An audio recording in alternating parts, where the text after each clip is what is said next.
VK news, राष्ट्र के नाम।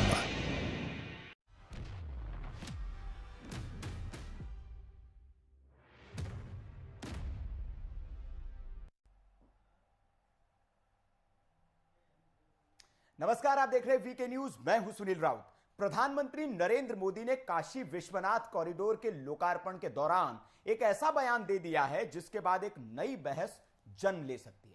पहली बार पीएम ने मुगल आक्रांताओं का जिक्र करते हुए यह बताने की कोशिश की कि भारत की पहचान मुगलों से नहीं, भारतीय और सनातन संस्कृति से है और उन्हीं के प्रतीकों को वो दुनिया के सामने भव्य और दिव्य रूप में लाने के प्रयासों में जुटे हैं। उन्होंने आगाह भी किया कि यह धरती वीरों की धरती है और जब कभी औरंगजेब जैसे लोग यहां आते हैं तो साथ में शिवाजी भी खड़े हो जाते हैं। मोदी ने साफ कर दिया कि देश में आए मुगल आक्रांता थे, हमारे जहन में गलत इतिहास बोध डालकर हमें हीन बनाया गया, लेकिन अब वो भारत बदल रहा है और नए भारत का उदय हो रहा है।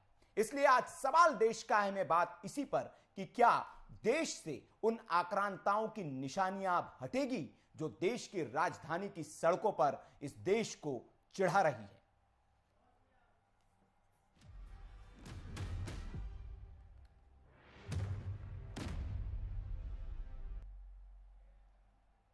तो प्रधानमंत्री मोदी ने वाराणसी दौरे के दौरान कुछ ऐसे बयान दिए जिसके बाद नई बहस शुरू होनी लाजमी है कि अब मोदी ने इशारा दे दिया है कि औरंगजेब रोड के बाद अब बारी बाबर, हुमायूं, कुतुब और तुगलक की है। देखिए रिपोर्ट। यहां अगर औरंगजेब आता है तो शिवाजी भी उठ खड़े होते हैं। अगर कोई सालार मसूद इधर बढ़ता है तो राजा सुहेलदेव जैसे वीर योद्धा उसे हमारी एकता की ताकत का एहसास करा देते हैं। प्रधानमंत्री मोदी ने ऐलान कर दिया है, इशारा दे दिया है कि अब आने वाला वक्त आक्रांताओं को सहेजने का नहीं है, उन्हें खदेड़ने का है। जिन आक्रांताओं ने हमारी संस्कृति पर प्रहार किया, धर्म पर आघात किए, उनके नाम देश की सड़कों पर कैसे हो सकते हैं? आतताइयों ने इस नगरी पर आक्रमण किए, इसे ध्वस्त करने के प्रयास किए, लेकिन इस देश की मिट्टी बाकी दुनिया से कुछ अलग है। यहां अगर औरंगजेब आता है तो शिवाजी भी उठ खड़े होते हैं। अगर कोई सालार मसूद इधर बढ़ता है तो राजा सुहेलदेव जैसे वीर योद्धा उसे हमारी एकता की ताकत का एहसास करा देते हैं। जिस बाबा के धाम से पीएम मोदी ने यह संदेश दिया, वो जगह मुगलों सहित तमाम आक्रांताओं की आंखों की किरकिरी रही है। सिर्फ एक आतताई ने इस जगह पर हमला नहीं किया, हर किसी ने सनातनियों की इस पवित्र भूमि पर हमले किए और इस धाम को समूल नष्ट करने की हिमाकत की। लेकिन अविनाशी काशी आज भी वैसी ही बनी है।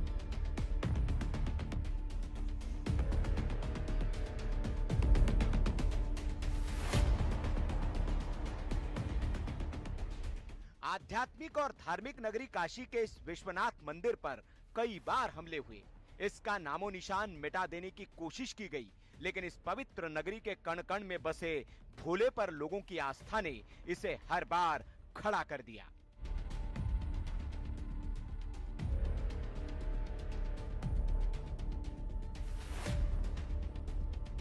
सबसे पहले इस मंदिर पर कुतुबुद्दीन ऐबक, जिसे दिल्ली सल्तनत का स्थापक और गुलाम वंश का पहला सुल्तान बताया जाता है, उसने हमला किया था।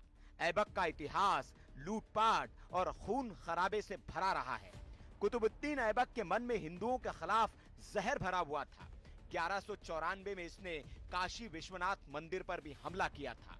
तब उसने मंदिर को तहस नहस कर दिया था, लेकिन इसके करीब 100 साल बाद एक गुजराती व्यापारी ने मंदिर को दोबारा बनवाया। लेकिन शर्म और अफसोस की बात यह है कि इस आक्रांता के नाम पर देश की राजधानी में कुतुब रोड बना हुआ है। इसके बाद आया शाहजहां का दौर। दिल्ली में आपको शाहजहां रोड भी मिल जाएगा, लेकिन आपको यह जानकर ताज्जुब होगा कि इस मुगल शासक ने भी 1642 में बाबा के मंदिर को नेस्तनाबूद करने के आदेश दिए थे। लेकिन तब हिंदुओं के भारी विरोध के बीच यह प्रमुख मंदिर नहीं तोड़ा जा सका। लेकिन बताया जाता है कि काशी के करीब 63 छोटे बड़े मंदिरों को शाहजहां ने गिरवा दिया था। इसके बाद आया औरंगजेब का दौर। औरंगजेब ने अपने शासनकाल में हिंदू त्योहारों पर प्रतिबंध लगा दिया था। 1669 में औरंगजेब ने काशी विश्वनाथ मंदिर और मथुरा के केशवराय मंदिर पर हमला कर इन मंदिरों को तोड़वा दिया था, लेकिन उसके नाम पर दिल्ली में सड़कें बनी हैं। हालांकि हाल ही में इस सड़क का नाम बदलकर एपीजे अब्दुल कलाम रोड किया गया है। तो अब सवाल ये कि जिन आक्रांताओं ने देश को लूटा, देश की संस्कृति सभ्यता को नष्ट किया, उनके नाम का महिमा मंडन क्यों? हालांकि काशी में अब प्रधानमंत्री मोदी ने इशारा कर दिया है कि ऐसे आक्रांताओं के विदाई का अब वक्त आ गया है और अब की सरकार इस काम में जुट भी गई है। मुझे खुशी है कि सदियों की गुलामी ने हम पर जो प्रभाव डाला था, जिस हीन भावना से भारत को भर दिया गया था, अब आज का भारत उससे बाहर निकल रहा है। अब इस भाषण के बाद उम्मीद की जा सकती है कि पीएम मोदी ने इशारा कर दिया है और वह ऐसे आक्रांताओं के नामो निशान इस देश से मिटाकर ही दम लेंगे। Bureau report, VK news. तो देखा आपने, और जिस तरह का भाषण प्रधानमंत्री नरेंद्र मोदी ने दिया, जिन मुद्दों को उन्होंने उठाया, उसके बाद सवाल देश का यही बनता है कि अगर यह आक्रांता थे तो इनके नाम का महिमा मंडन देश की राजधानी की सड़कों पर अभी तक क्यों हो रहा है? क्यों इनके नामों को भारत में सहेज कर रखा जा रहा है? अगर इन्होंने इतने जुल्म किए, इनका इतिहास इतने जुल्म से भरा हुआ है, तो क्या हमें इतिहास भी गलत पढ़ाया गया? और इस पर चर्चा के लिए हमारे साथ तमाम मेहमान बने हुए हैं। हमारे साथ AK मिश्रा जी है, इतिहासकार भी है, वरिष्ठ पत्रकार है, सूर्यानंद गिरी जी महाराज है, हिंदू धर्मगुरु है, साथ ही साथ संदीप द्विवेदी जी भारतीय जनता पार्टी से, कारी फरासत साहब है, मुस्लिम स्कॉलर हैं, और संदीप त्रिपाठी जी कांग्रेस से हमारे साथ जुड़ेंगे। मैं संदीप द्विवेदी से शुरुआत करूंगा। संदीप जी, प्रधानमंत्री नरेंद्र मोदी ने अपने बयानों के जरिए पहली बार उन्होंने ये कहा कि औरंगजेब और जो मुगल थे वो आक्रांता थे, आतताई थे, उन्होंने भारत के मंदिरों पर हमले किए, तो फिर उनके नाम की सड़कें, राजधानी की, उनके नाम की जो बोर्ड है वो राजधानी की सड़कों को सुशोभित क्यों कर रहे हैं? संदीप जी, देखिए, एक बहुत कड़वी सच्चाई है जो हमें स्वीकार करनी पड़ेगी कि जितने भी मुगल शासक आए हैं वो कहीं ना कहीं कबीलाई थे, और उन कबीलाओं के अंदर सिर्फ एक आक्रामकता थी, कहीं ना कहीं इस्लाम को बढ़ाने की और सिर्फ कुछ चीजों को लेकर अय्याशी करने की, और जिस तरीके से उनका एक कल्चर था वो भी कहीं ना कहीं इस चीज को साबित करता था। उन आक्रांताओं का महिमा मंडन की अगर शुरुआत देखी जाए तो कहीं ना कहीं कांग्रेस ने एक सुनियोजित साजिश के तहत लगभग 10.5 साल इस देश का जो पहला HRD मिनिस्टर था, उनको जानबूझ के सिर्फ इसीलिए HRD मिनिस्टर बना के रखा गया कि वो कहीं ना कहीं एक सुनियोजित साजिश के तहत जो भारत की हिस्ट्री है उसका कहीं ना कहीं अपने तरीके से मैनिपुलेशन कर सकें, और वही हुआ। आज अगर आप देखिए तो हमारी अगर किताबें उठा के देखेंगे तो आप रानी लक्ष्मीबाई हैं, छत्रसाल हैं या अहिल्याबाई हैं, इनके नाम आपको बहुत छोटे छोटे तौर पे देखने को मिलेंगे। वहीं अगर आप देखिए तो अकबर हैं, बाबर हैं, हुमायूं हैं, जहांगीर हैं, जिन्होंने सिर्फ और सिर्फ इस देश में कत्लेआम किया, उनके नाम पे पूरे चैप्टर आपको देखने के मिल जाएंगे, पूरे के पूरे सड़कों के नाम मिल जाएंगे। दूसरी चीज आप देखिए, स्वतंत्रता संग्राम जो ब्रिटिश के साथ बहुत बड़ा मूवमेंट चला, उसमें भी आप देखिए कई लोगों ने कहीं ना कहीं अपने आप को कुर्बान किया, लेकिन आपको सिर्फ एक परिवार विशेष के लोगों के नामों का ही चारों तरफ महिमा मंडन मिलेगा, उसके अलावा कहीं कुछ नहीं मिलेगा।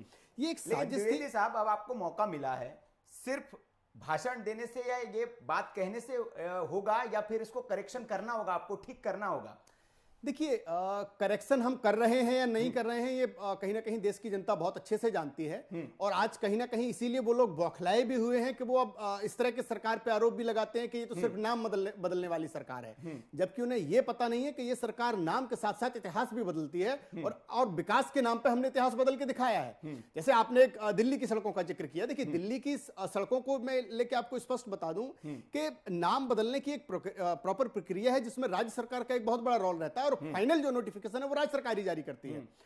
कई बार एमसीडी की तरफ से या लोकल जो लोग हैं उनकी तरफ से दिल्ली सरकार को इसका कहीं ना कहीं जो लेटर है वो भेजे गए, लेकिन जानबूझ के तुष्टीकरण की राजनीति को बढ़ावा देने के लिए और एक पर्टिकुलर वोट बैंक को खुश करने के लिए दिल्ली की सरकार ने, या जहां भारतीय जनता पार्टी की सरकार नहीं है, उन सरकारों ने जानबूझ के इस चीज को दबा के रखा। और आज भी कहीं ना कहीं तुष्टीकरण की राजनीति करने के लिए, चाहे वो ममता बनर्जी हो, चाहे वो महाराष्ट्र में उद्धव ठाकरे हो, और चाहे दिल्ली में अरविंद केजरीवाल हो, ये सिर्फ और सिर्फ तुष्टीकरण की राजनीति करने के लिए इन आक्रांताओं के नाम को सड़कों से या जहां जहां इनके नाम है उनको नहीं हटाना चाह रहे हैं। जबकि कहीं ना कहीं हमें उन लोगों को तवज्जो देना चाहिए जिनका वास्तव में इस देश के समाज में सबसे बड़ा योगदान रहा है। चलिए चलिए, कारी फरासत साहब है मेरे साथ। फरासत साहब मुस्लिम स्कॉलर है। प्रधानमंत्री नरेंद्र मोदी ने जिक्र किया, औरंगजेब का जिक्र किया और बाकी जो आक्रांता इस देश पर आए, एक भारतीय मुसलमान होने के नाते मुझे नहीं लगता कि आप भी इन आक्रांताओं के, जो मुगल आक्रांता थे, उनकी पैरवी करेंगे कि इनकी सड़कें इस देश में होनी चाहिए, क्योंकि ये देश सबका है और इस देश में ऐसे लोग नहीं होने चाहिए जो यहां आए, लूटपाट मचा के चले गए, कत्लेआम मचाकर चले गए और इस देश की संस्कृति सभ्यता को उन्होंने खत्म करने की कोशिश की। आपको नहीं लगता कि अब वक्त आ गया कि इन लोगों के नाम भारत से खत्म कर दिए जाने चाहिए, जो सड़कें हैं? बिल्कुल बिल्कुल ऐसा होना चाहिए कि नाम बदलने में न तो मुसलमानों को कोई इतराज है न इस्लाम को कोई इतराज है। अगर असल बात यह है कि मोदी सरकार ने जो अपना मिशन बना रखा है कि गरीब को, या इसको कहना चाहिए बेरोजगारी है या महंगाई है, इससे ध्यान भटकाने के लिए ये एक नए नए तरीके इजाद करते हैं और उसको शोषा बनाकर पेश करते हैं ताकि देश के लोगों की जो जहन है वो इधर लग जाए और वो इस तरीके का कोई मुतालबा ना कर सके पब्लिक कि आपने इतनी महंगाई कर दी है। जो खाने पीने की चीजें हैं, जो रोजमर्रा की सब्जियां हैं, जो तेल है, बहुत सारी चीजें ऐसी हैं कि जो गरीब आदमी जो है वो अपने घर का बजट जो है पूरा नहीं कर पा रहा है, उसकी महंगाई की वजह से उसका खर्चा पूरा नहीं कर पा रहा है। दूसरी बात यह है कि जो आजकल की बीमारियां चल रही हैं उसमें भी काफी पैसे खर्च होता है, तो सरकार ने इसमें भी कोई इंतजाम नहीं किया है। यहाँ तक कि वैक्सीन के बारे में देख लीजिए आप, वैक्सीन के बारे में भी लोग कारी फरासत साहब, आज हमारी बहस जो है वो इस पर है कि जो मुगल आक्रांता जो इस देश में आए, क्या उनका महिमा मंडन सही है? जिन्होंने काशी पर आक्रमण किया, उनके नाम की सड़कें दिल्ली में क्यों? ये सवाल है। ये महंगाई इस पर तो हम बहस करते रहते हैं। और देश को आजाद हुए, एक मिनट, इस देश को आजाद हुए 70 साल से ज्यादा हो गए। अभी तक कितनी सरकारें यहाँ पर आई हैं हिंदुस्तान में, उन सब ने तो ये काम नहीं किया कि भाई वो नाम बदलते। नाम बदलने से यह है कि ये सोच रहे हैं कि भाई मुसलमानों को कोई इतराज होगा। हमें कोई इतराज नहीं है। हम तो कहते हैं हिंदुस्तान के नाम पर जो यहाँ के फ्रीडम फाइटर है, जो यहाँ के मुजाहिदीन आजादी है, चाहे वो हिंदू हो या मुसलमान हो, उनके नाम पे सड़कों के नाम रख दीजिए, कोई हर्ज की बात नहीं है, कोई इशू नहीं है हमारे लिए। अच्छा, चलिए चलिए, बहुत अच्छी बात की आपने।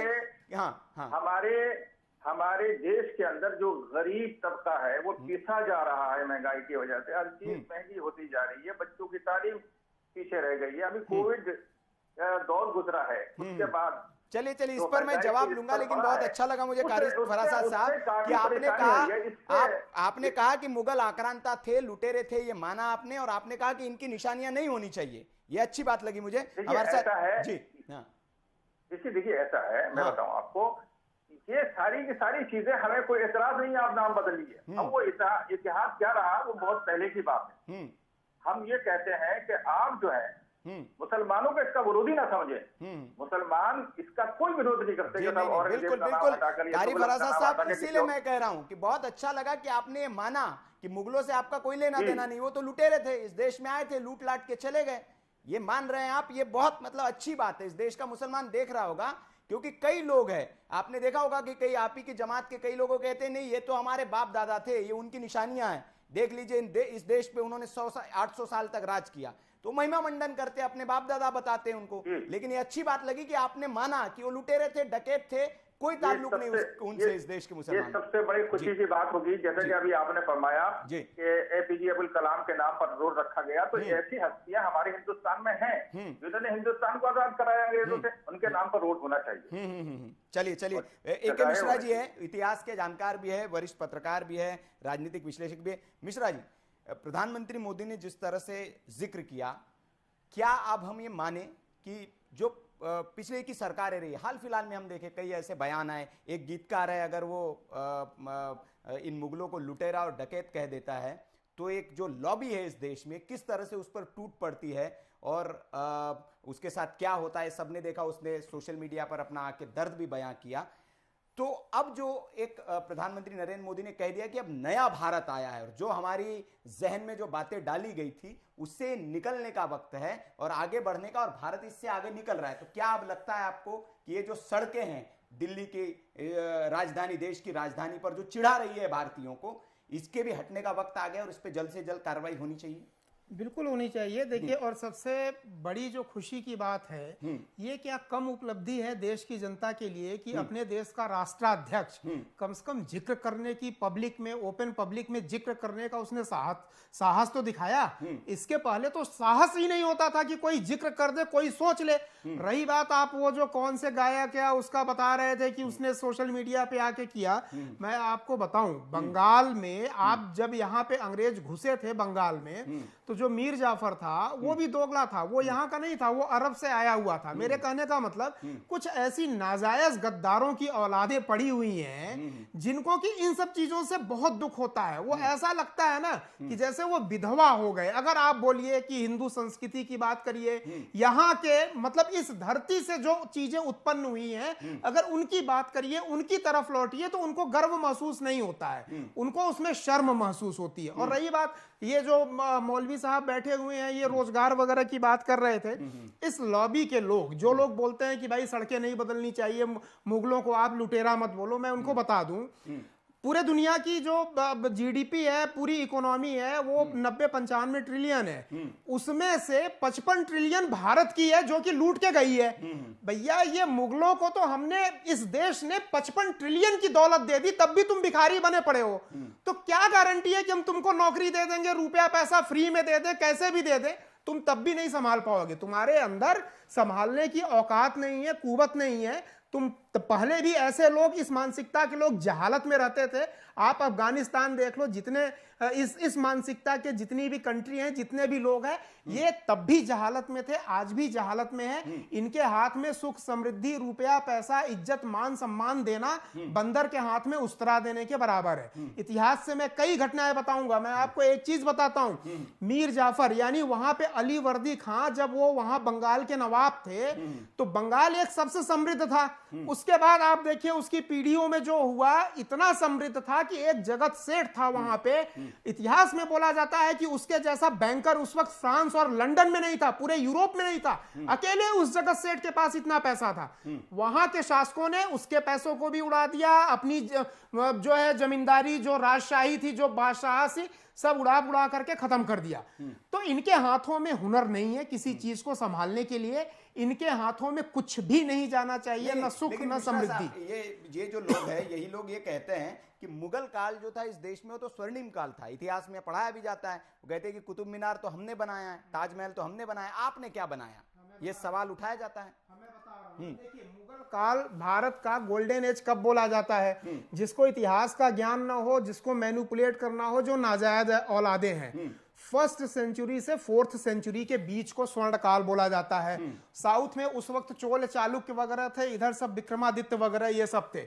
और स्वर्ण काल, गोल्डन एज का मतलब, जो मुगल लोग हैं, इस मानसिकता के लोग ना, उनके लिए गोल्डन एज का मतलब क्या है? हरम ये है, नाच गाने होते थे, ढोलक तबला ये सब बजता रहता था, दारू चलती रहती थी। भारतीय सभ्यता के हिसाब से स्वर्णिम काल ये है कि झोपड़ी में रहने वाला आदमी जो था, वो भी महाराजा, राजा महाराजा का सुख अनुभव करता था, सबके साथ न्याय होता था, सबके साथ समान भावना होती थी। ओवरऑल जो स्टेटस ऑफ लाइफ है, जो कॉन्सेप्ट ऑफ लाइफ है, जितना अधिकार राजा को था उतना ही अधिकार प्रजा को था, प्रजा सुखी थी, उसको स्वर्णिम काल बोला जाता है। न कि केवल इसलिए कि सोने के सिक्के जो है और तबले की थाप दोनों एक साथ जो है खनक रहे हैं और वहां पे नर्तकियां नाच कर रही हैं, इस चीज के लिए नहीं था।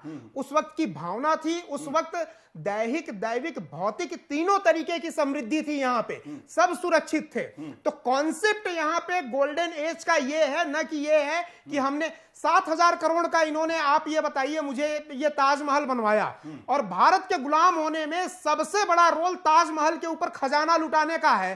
अगर ताजमहल के ऊपर खजाना औरंगजेब, इसने, शाहजहां ने नहीं लुटाया होता, तो उसके बाद उसकी पीढ़ियों के पास पैसे ही नहीं थे, सैनिकों को देने के लिए, तनख्वाह देने के लिए पैसे नहीं थे। भारत आर्थिक रूप से पूरा केवल अपनी एक बीबी को 14 बच्चे पैदा करने के चक्कर में जो है पूरा खजाना उसने लुटा दिया। औरंगजेब ने इसी चीज से परेशान होकर के अपने बाप को कैद खाने में डाला था कि तूने सारे पैसे इधर उधर करके लुटा दिए, औरंगजेब को कुछ मिला ही नहीं। आप इतिहास देखिए, औरंगजेब जब मार काट करके राजा बना उसको फूटी कौड़ी नहीं मिली। इसी से गुस्सा होकर उसने जो है शाहजहां को कैद में डाल दिया था और एक मटकी केवल पानी देता था। तो मेरे कहने का मतलब है जितनी भी महत्वपूर्ण चीजें हैं इस मानसिकता के लोगों को अगर दिया जाएगा तो बंदर के हाथ में उस्तरा दिया जाएगा। काशी विश्वनाथ कॉरिडोर पे 335 करोड़ रुपए खर्च हुए हैं, ताजमहल पे 7,000 करोड़ रुपए खर्च हुए हैं। कौन सा ताजमहल ने बहुत ज्यादा इतनी नौकरियां दे दी, लोगों को पैदा कर दिया या भारत को गरीबी से मुक्त कर दिया? क्या जरूरत थी ताजमहल बनवाने की? काशी विश्वनाथ पे 350 करोड़ रुपए खर्च हुए, इनको दर्द होना शुरू हो गया जी, ये नहीं होना चाहिए। नौकरियों की बातें होने लगी। अरे 800 साल मुगलों का था और 70 साल अभी तक विभिन्न पार्टियों का था, तो क्यों नहीं, मतलब 850 साल में क्यों नहीं नौकरियां पैदा कर ली? क्यों नहीं गरीबी दूर कर दी? क्यों नहीं मारकाट दूर कर दी? 850 साल में तुम नहीं कर पाए तो अब क्या कर पाओगे? तो चुपचाप घर में बैठो, जिसके योग्य हो उसी चीज के लिए, जिस चीज के लिए डिजर्व करते हो उसी चीज की अपेक्षा करो। जमीन पे रह के खैरात पे जीने वाले, सरकारी वजीफा पे जीने वाले जो मुगल वंशज हैं, ख्वाब देखते हैं बादशाहत का, संभाल तो पाए नहीं एक भी चीज। यहां के जनता को भी मरवा डाला, मार डाला, मरवा डाला, लूट घसोट, सारा इतिहास केवल लूट घसोट और पर्सनल एंजॉयमेंट से भरा पड़ा है। पब्लिक के लिए इन्होंने कभी नहीं सोचा, इस देश के लिए कभी नहीं सोचा। हजारों एग्जाम्पल मैं आपको दे सकता हूं जो ये लोग बोलते हैं हमने ये बनवाया, हम, अरे तुम नहीं बनवाओगे तो कौन बनवाएगा? तुम तो पकड़ के मजदूरों को ले आते थे, झोपड़ी से तुम अनाज उठा लाते थे और बोलते थे कि बिना जो है तनख्वाह के तुम काम करो, नहीं तो तुम्हारा हाथ कटवा लेंगे, नहीं तो तुम्हारी गर्दन काट देंगे। जब इस तरीके की जिल्लत होगी तो तुम तो बड़े बड़ी चीजें बना दोगे। 350 करोड़ रुपए काशी कॉरिडोर पे जब बना तो यहां का प्रधानमंत्री मजदूरों के साथ बैठ के खाना खा रहा है, और जब ताजमहल बना था 7,000 करोड़ रुपए का तो मजदूरों को लाइन से खड़ा करके उसके हाथ को कटवा दिया था। यह फर्क है। इस फर्क को आप क्या बोलेंगे कि गोल्डन एज था जब ताजमहल बना था? ताजमहल इसीलिए बना था कि मजदूरों के हाथ कटवा दें आप। जी जी बिल्कुल। देखिए यहाँ काशी कॉरिडोर बना तो मजदूरों के साथ प्रधानमंत्री और सैकड़ों लोग बैठ के खाना खा रहे हैं और वहां हाथ काटे जाते थे। एक मिश्रा जी सही कहा आपने। और उन मजदूरों में मैं रिपोर्ट पढ़ रहा था कि सिर्फ हिंदू या हिंदू समुदाय के लोग नहीं थे, उसमें कई अब्दुल्ला, सैफुल्ला, जिनके मैं नाम लिस्ट पढ़ रहा था, जो 250 मजदूर थे, उनमें वो भी शामिल थे। उनमें भी, उन पर भी फूलों की बरसात की गई। तो एक जो सबका साथ सबका विकास वाली बात जो करते हैं प्रधानमंत्री, तो वो वहां दिखा और उनकी बाइट्स भी है सोशल मीडिया में। और उन्होंने कहा कि ये हमारे जीवन का सबसे बड़ा मेहनताना था हमारे लिए कि प्रधानमंत्री ने हमारे ऊपर फूलों की बरसात की, हमारे साथ बैठकर भोजन खाया। तो इस बात का आपने जिक्र किया। मैं आऊंगा कारी फरासा साहब कुछ जवाब देना आप चाह रहे हैं, लेकिन उससे पहले सूर्यानंद गिरी महाराज जी हमारे साथ। सूर्यानंद गिरी जी, प्रधानमंत्री मोदी ने जिस तरह की बातें की और एक इशारा दिया कि एक जो दूसरा वर्ग है, इस पर हो सकता है उनको आपत्ति है और सोशल मीडिया पर इस पर वो आपत्ति दर्ज कर रहे हैं तरह तरह से कि प्रधानमंत्री नरेंद्र मोदी को तो अर्घ देना नहीं आता, उन्होंने लोटे से अर्घ दे दिया, सूर्य थी ही नहीं, तमाम तरह के सवाल इस पर उठाए जा रहे हैं। लेकिन आज का हमारा जो सवाल है कि काशी पर जिन्होंने आक्रमण किया तो उनके नाम की सड़कें दिल्ली में क्यों हैं? आपको लगता है कि इन नामों को हटाया जाना चाहिए, वक्त आ गया है, इनको खत्म कर देना चाहिए, गुलामी की निशानियां नहीं होनी चाहिए इस देश में? जी बिल्कुल हटा देना चाहिए जी। हमारे माननीय प्रधानमंत्री मोदी जी कुछ भी गलत नहीं कर रहे हैं, वो जो भी कर रहे हैं अच्छा कर रहे हैं, जो भी बोल रहे हैं अच्छा बोल रहे हैं। क्यों, भारत एक ऋषि भूमियों की ये जन्मभूमि है, हमारे ऋषियों की है। जो भारत बना है, भारत के नाम से भारत जाना जाता है। सनातन धर्म आदि अनादि है। यहाँ जो भी बना हुआ है मंदिर, वो सब ये काशी विश्वनाथ, यहाँ जो भी मस्जिदें हैं ये बनाई गई हैं। आज से 1600 वर्ष पहले यहाँ मुसलमान था ही नहीं। क्या है, हमारे यहाँ से लेके सऊदी तक हमारा मंदिर था। मक्का मदीना में 365 हमारी मूर्तियाँ थी। मोहम्मद साहब ने वो काबा में शिवलिंग स्थापित किया, उसे ऋषेश्वर महादेव कहते हैं। जो लाल किला बना है दिल्ली का, वो लाल किला शाहजहां ने जब बन नहीं रहा था, यमुना उसको काट देती थी। तो एक हमारे क्षेमनाथ बाबा जी थे, संभल में उनकी प्राचीन समाधि है। तो यहाँ से शाहजहां ने अपने सिपाहियों को भेजा क्षेमनाथ, प्रूफ है वहाँ समाधि है। तो यहाँ से अब घोड़े, जो उस समय 700-800 वर्ष पहले जो किला बना था, वो वाहन नहीं चलते थे। तो यहाँ से सिपाही पहुँचे संभल, क्षेमनाथ बाबा जी को बोला, बाबा जी चलिए हमारे बादशाह का हुक्म है और आपको दिल्ली चलना पड़ेगा। बाबा जी ने कहा अगर नहीं जाएंगे तो इसका शासक है, राज्य है और ये बादशाह है, हमारी तपस्या में भजन में खलल देगा। बाबा जी ने बोला ठीक है, अभी आए हुए हो आप सो जाओ, हारे थके हुए हो, सुबह चलेंगे। तो बाबा जी ने वहाँ सुबह 3 बजे छेमनाथ कुंड में डुबक लगाई, वो दिल्ली निकले और यहाँ आकर के नींव रखी उन्होंने, ईंट रखी, किला बनना स्टार्ट हो गया। किला बना, वो सिपाही उठते हैं, महाराज को बोलते हैं चलो दिल्ली चलो, हुक्म किया उन्होंने, नहीं हम नहीं जा सकते, तुम्हारा काम तो स्टार्ट हो गया। सिपाहियों ने बोला क्या प्रूफ है? तो उन्होंने एक अशरफी दिखाई, इसको पहचानते हो? बोले हाँ ये हमारे बादशाह की है। तो सिपाही यहाँ आ गए, उन्होंने देखा काम चालू है। फिर बाद में रिटर्न पहुंचे, देख यहाँ से रिटर्न चले गए, बोले इसकी हम क्यों गुलामी करेंगे, हम तो महाराज की गुलामी करेंगे। और उन्होंने जाकर के 5 सिपाहियों ने महाराज के पास पहुंचे, महाराज ने पूछा ऐसा क्या है? तो बोले कुछ नहीं, मैं तो आपकी शरण में ही रहना चाहता हूँ। तो वहाँ सेवा की, वहाँ 5 घोड़े उनके मरे, 5 घोड़ों की समाधियाँ हैं, लाइन से 5 सिपाहियों की समाधियाँ हैं और वहाँ समाधियाँ हैं। हमारा सनातन धर्म आदि अनादि है, प्रेजेंट पास्ट फ्यूचर, वर्तमान भूत भविष्य तीनों में विराजमान है। सनातन धर्म से ही सभी धर्म बने हुए हैं, इसी को हम हिंदू धर्म कहते हैं। लेकिन सूर्यानंद जी ये बड़ा दावा कर रहा है बहस में कि जो मक्का में जो इनका पवित्र स्थल जिसे कहा जाता है मुस्लिमों का, वो आप बता रहे शिव मंदिर है वो जी जरसेश्वर महादेव शिव मंदिर है। वहाँ 365 मूर्तियां थी, सभी तोड़ दी।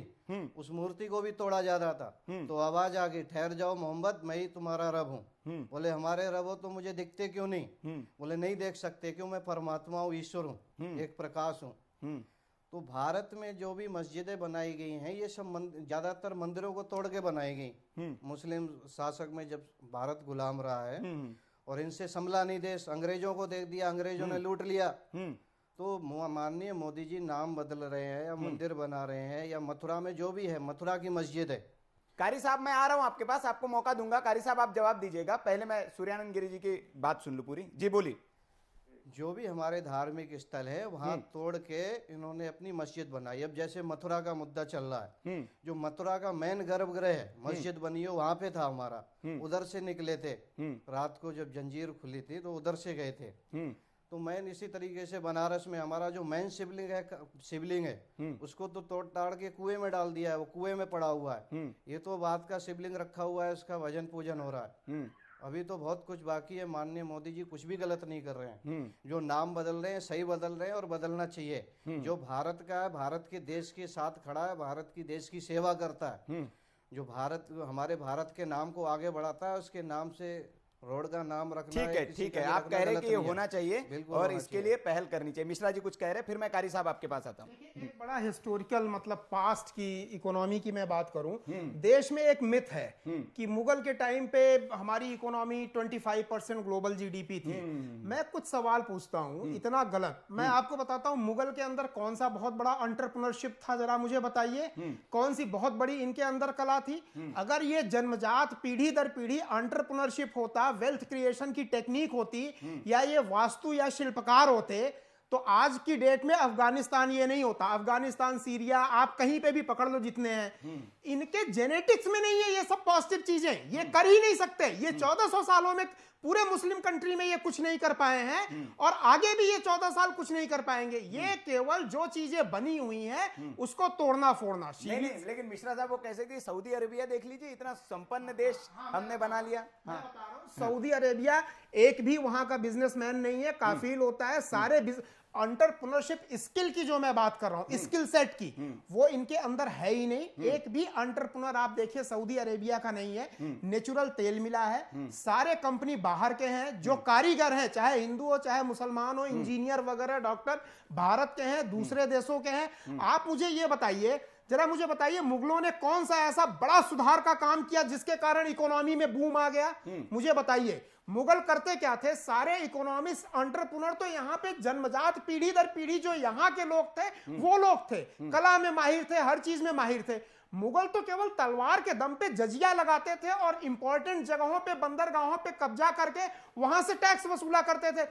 एक मुझे मुगल इतिहास में बता दीजिए, भूमि सुधार सबसे बढ़िया अकबर के टाइम पे हुआ, राजा टोडरमल, वो भी उनका पीढ़ी दर पीढ़ी चला हुआ ज्ञान था।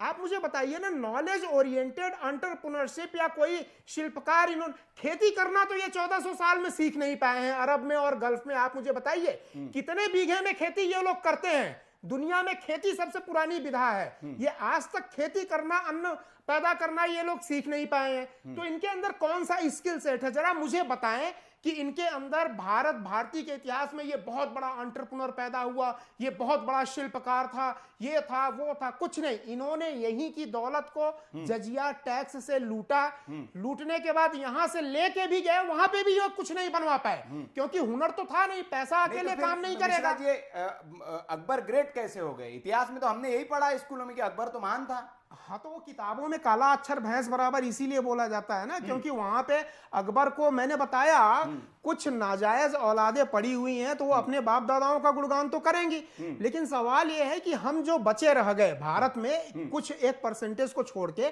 उसके पीछे कारण है कि हमारे यहाँ जो इतिहास को सहेजने की जो परंपरा रही है, श्रुति से, स्मृति से, लोक कथाओं में, लोक गायन में, एक दूसरे को किस्से कहानियां सुना करके, अगर ये नहीं रही होती ना, तो इन्होंने तो भरसक कोशिश की है कि भारत के इतिहास को, भारत के गर्व को ही यहां से हटा दिया जाए, आर्यावर्त के गर्व को एकदम खंडित कर दिया जाए, नेस्तनाबूद कर दिया जाए। सारी कोशिशें इन्होंने कर ली, लेकिन हमारी जड़ें इतनी मजबूत थी कि गांव-गांव में रानी लक्ष्मीबाई की कहावत, कहानियां, किस्से, और इस हर गांव की बात है, साउथ से लेकर नॉर्थ तक आप कहीं पे भी जाइए, शिवाजी महाराज की बातें, महाराणा प्रताप, वैदिक कालीन से लेके अभी तक श्रुति और स्मृति, जो ये दो पद्धतियां डेवलप हुई थी। अदरवाइज इन्होंने तो बड़े बड़े शिलालेख को भी मिटाने की कोशिश की। और अंत में मैं बताता हूं, सबसे इसमें जाहिलाना वाला काम किया था औरंगजेब ने।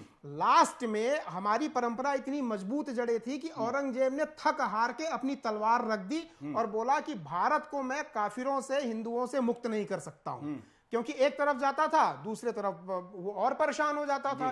कहीं शिवाजी थे, कहीं महाराणा प्रताप थे, कहीं, हमारी जड़ें बड़ी मजबूत थी, तो ये कुछ नहीं कर पाएंगे। इनके हाथ में कोई भी चीज, आप इनको नॉलेज दे दीजिए। मैं एक एग्जांपल देता हूं, अमेरिका में पढ़े और जहां से पढ़े, मतलब पायलट वगैरह बने, वही जहाज को ले जाके अमेरिका को ही बिल्डिंग से उड़ा दिया।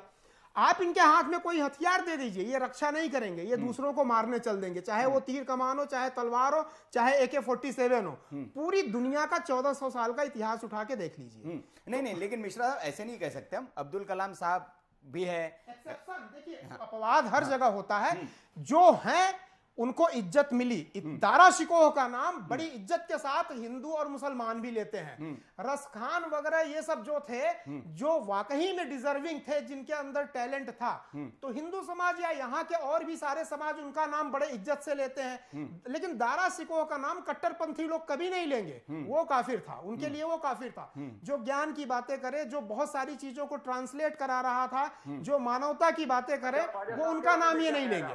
जी मैं कहता हूँ, ख्वाजा साहब, ख्वाजा गरीब नवाज के बारे में क्या ख्याल है आपका? किसके बारे में? ख्वाजा गरीब नवाज, मोइनुद्दीन चिश्ती अजमेरी, नहीं, बारे में क्या सोचते हैं आप? जानते तो हैं ही।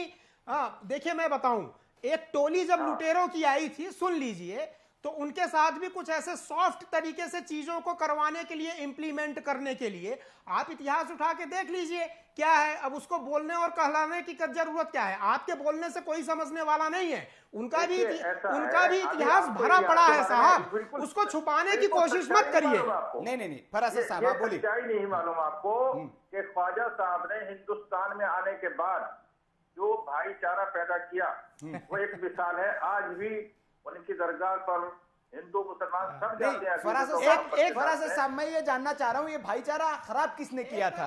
एक आदमी था, भाइयों का सर कलम कर रहा था तलवार से, और दूसरा आदमी नया चारा बना के उनको परोस रहा था। नहीं मिश्रा जी, फरासत साहब ये बताइए कि भाईचारा खराब किसने किया था भारत का, जो ठीक करने के लिए किसी को आना पड़ा? देखिए, ऐसा है, मेरा मकसद क्या है? मेरा मकसद ये है कि जिस तरीके से आप बात कर रहे हैं ना, ये जो एक तरफा बात कर रहे हैं, ये काफिराना हरकत है, कि मुसलमान जो आए, बोल दीजिए, बाहर से आए और बहुत सारे मुल्कों से आए, और आने के बाद इस हिंदुस्तान के अंदर सारे लोग अच्छा, बाहर एक से नहीं आए थे। क्यों थे जरा बताइए? एक तपस्या सूफी करने मंच आए था, थे कि जिन्होंने- शिक्षा पढ़ने लिखने के लिए आए थे? जो नीचे जात के लोग थे, जो उस ऊपर जात के लोग थे, उनको अपने साथ बिठाया, उनको अपने साथ खाना खिलाया और वो उनसे मोहब्बत करने लगे और वो उनके साथ हो गए। फिर ये भी बात रखिए ना, आप एक तरफ से हकारते जा रहे हैं आप, ये कोई तरीका नहीं है। नहीं फरासत भैया, साहब देखिए, इंसाफ इसीलिए- करो ऐसी मोहब्बत के लिए, रहने दीजिए मोहब्बत के जाल में मत फरासत फंसिए। साहब इसीलिए आपको बुलाया है कि बात आपको तारीफ नहीं आती, नहीं, बात- हिस्से नहीं आती आपसे, आप जो है कुछ नहीं जानते इस मामले में। जबरदस्ती मोहब्बत की बातें आप किए पड़े हैं। नहीं फरासत साहब देखिए, हमने आपको बुलाया इसीलिए कि बात एक तरफा ना हो, आप अपनी बात रखें। नहीं फरासत साहब, आपको बुलाया इसलिए कि आप अपनी भी बात रखें, बात एक तरफा न हो। और एक बात जी इसमें बोलिए। जो बात आई और जो गलत बात थी, तो इसलिए मैंने टोक कर ये बताया कि आप उनके बारे में भी बताइए, ख्वाजा साहब के बारे में। नहीं आप इनसे जरा पूछिए, ख्वाजा साहब और संयोगिता का जो इतिहास रहा है, क्या रहा है, जरा पूछिए इनसे, क्या हुआ था या क्या किया था ख्वाजा साहब ने संयोगिता के साथ, जरा बताइए। हम नहीं बोलेंगे, आप बताइए। आए थे ख्वाजा साहब ने भी यहाँ आने के बाद डेरा अरे आप मेरे को बताओ, क्यों आए थे मुगल, यहाँ पे क्यों आए थे, मुझे ये बताइए। हजारों किलोमीटर चल के क्यों आए थे, क्या लालच था? यूनिवर्सिटी में एडमिशन लेने के लिए आए थे, किस लिए आए थे? अरे वो आए थे, दुनिया जमाने के लोग आते थे। मैं तो ख्वाजा साहब के बारे में पूछ रहा हूँ कि उनके बारे में ख्वाजा साहब उनके साथ आए थे, ख्वाजा साहब उन्हीं के साथ आए थे, अकेले नहीं आए थे। मैं एक ही सवाल पूछ रहा हूँ, जरा खुल के बताइए। ख्वाजा साहब ने संयोगिता के साथ पृथ्वीराज चौहान की जो धर्मपत्नी थी, क्या किया था, मुझे बताइए। जो कवाली का सिस्टम शुरू किया है, वह ख्वाजा साहब ने शुरू किया है। नहीं, यहाँ संगीत की कमी थी क्या, जो कवाली की जरूरत पड़ गई थी? यहाँ संगीत की नाट्य विधा की कमी थी, जो कवाली की जरूरत पड़ गई थी। संगीत कला की कमी थी, जो कवाली की जरूरत यहाँ पड़ गई। उनको बुलाया, इतने बड़े साइंटिस्ट थे क्या, या गायन वादन में इतने निपुण थे कि आइए भाई कव्वाली जैसी चीज आप हमारे देश में फैलाइए, किसी ने बुलाया था? आप कव्वाली को जानते नहीं। अरे हम खूब जानते हैं सर, हम खूब सुने हैं और जानते हैं। नहीं चले फरासत साहब विषय पर आते हैं। संदीप जी भी कुछ बोलना चाह रहे हैं, एक और मेहमान हमारे साथ जुड़ने वाले हैं कांग्रेस से, मुझे एक ब्रेक लेना पड़ेगा, ब्रेक के बाद आते हैं विषय पर हम आएंगे। और विषय आज हमारा है कि काशी पर जिन्होंने आक्रमण किया, जिन्होंने इस देश को लूटा, उनके नाम राजधानी की सड़कों को सुशोभित क्यों कर रहे? सुशोभित नहीं कहूंगा मैं, ये शब्द भी ठीक नहीं है, कलंकित क्यों कर रहे? क्या ऐसे नामों को अब हटाने का वक्त नहीं आ गया है? वक्त है ब्रेक का, जल्द लौट रहे हैं।